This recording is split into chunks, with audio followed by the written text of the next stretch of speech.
Well, welcome back to our series entitled Nazareth. And as we wrap up this first week, looking at the hidden years in Nazareth, we've spent most of the week taking a look at Mary and Joseph, and specifically the last few days asking what kind of marriage did Joseph and Mary have together.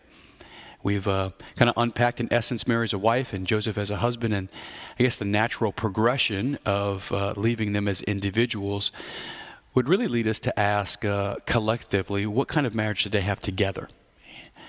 And we can learn a lot more about the way that they lived their marriage by paying attention to the details that led to the details leading up to the fullness of their marriage or the time after their betrothal. We can learn a lot if we just pay attention to the details of how they received their marriage. Both Mary and Joseph, if you look at Mary's Annunciation, if you look at Joseph's Annunciation, were really called out of themselves through their encounter with the angel Gabriel. In her Annunciation, Mary was really called to focus on the other than herself. She was called to focus on the child in her womb. She was called to focus on God, who was drawing her into intimacy, into receiving the beauty of Christ. Although Mary had consecrated herself to God since her childhood, it really, what we see in the Annunciation is Mary is being called to live for the other. Her life was to be given to Jesus, and through Jesus, of course, to Joseph. And we see the same thing in Joseph, that in his Annunciation, Joseph is called to focus on the other. Gabriel draws Joseph's attention to God's intervention in Mary's life, her divine conception, and the reminder that he need not be afraid. And of course, since Joseph was a just man, he's able to receive the immense call to live the rest of his life focused on the other. His life is now focused on the Messiah that he is to father, and of course his wife that he is to love with unparalleled purity. So Joseph and Mary had a real marriage. They had a sacred marriage. And their marriage was whole and holy because it wasn't really focused on them. It was focused on the other. It wasn't about their selfish, narcissistic desires. It was about their living for someone else, completely for someone else. Mary gave herself to Joseph. Joseph gave himself to Mary. And they lived not for themselves, but they lived for the other. On the day of their wedding, spouses give their lives to the other.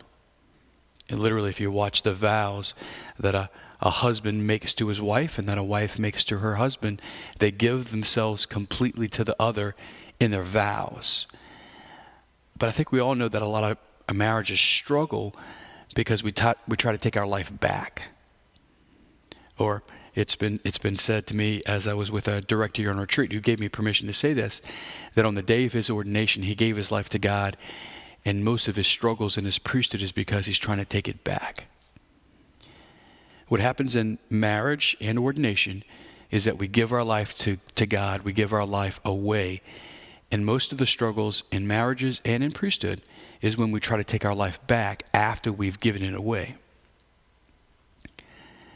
Marriage and celibacy only make sense if we're willing to surrender the attitude of being a bachelor. Bachelors live for themselves. They do what they want, when they want, and how they want. Bachelors enjoy their time. They try to retain their identity. Bachelors don't have to sacrifice everything. And spouses who live like married bachelors, they don't sacrifice everything. It's important for us to give everything to the other.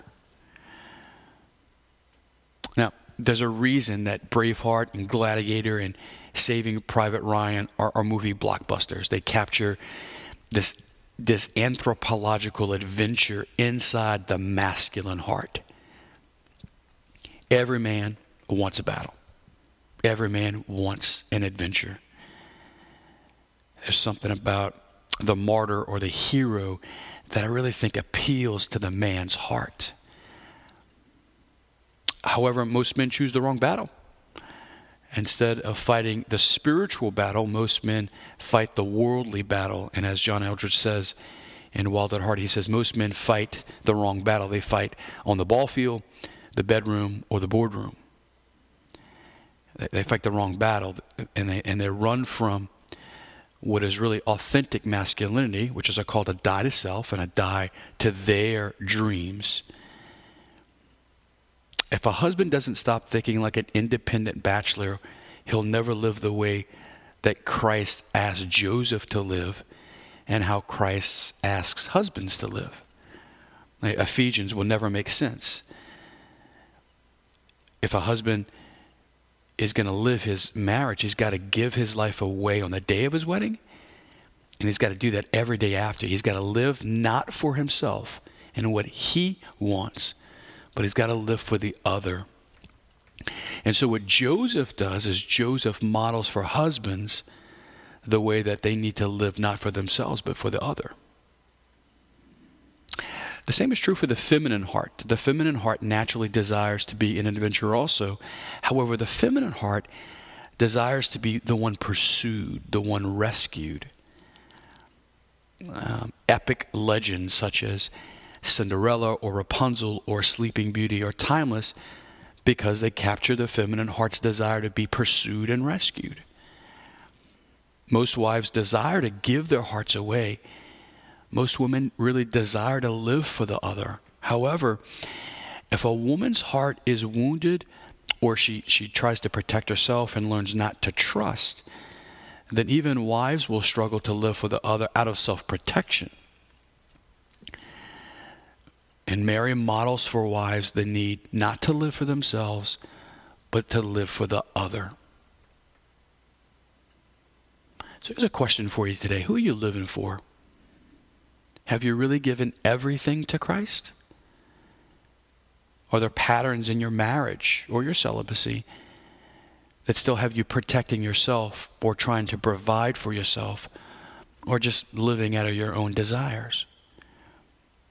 Or here's a really important question. Who's the model or the pattern for your marriage or celibacy? In other words, who inspires you? Is it the American culture, or is it going to be the culture of Nazareth? Mary and Joseph want to be with you. They desire to teach you. The question is, can you let yourself be taught? Can you live for the other? For your prayer today, I would encourage you just to imagine how many times Mary and Joseph would have prayed together as a married couple. We've done that a couple times this week, kind of looking at their prayer life. And the first thing I'd like you to do today is maybe pray with Galatians chapter 2, verse 20, and then John chapter 3, verse 30. Read both of those scripture passages maybe 2 or 3 times again. Pay attention to what word or phrase really stays out with you. And I really encourage you to pay attention to what stirs within you as you read that. Pay attention to maybe the strongest thought, feeling, or desire as you slowly read the text. And then I would encourage you to imagine a hidden scene within Nazareth. Imagine an ordinary evening in the home of Mary and Joseph. Imagine that Jesus is sleeping. He's still probably maybe 2 or 3 or 4 months old, and the little infant is there. And Mary and Joseph, they have the evening alone together. And they invite you, just to be in the living room with them as they are together as a married couple. And they look at you. Just imagine yourself with them and imagine them looking at you. And they ask you, how do you feel about your marriage or your celibacy? They look at you and they ask you, hey, what stirred within as you read Galatians and John? What do you want to tell them about living for the other? Or maybe even areas of your life where you try to protect yourself and live for you. And then pray this prayer with me. Jesus, we desire to know you in a deeply personal way. Help me to know where you are in my vocation. Help me to know where you are in my desire to live not for me, but for the other. God bless you.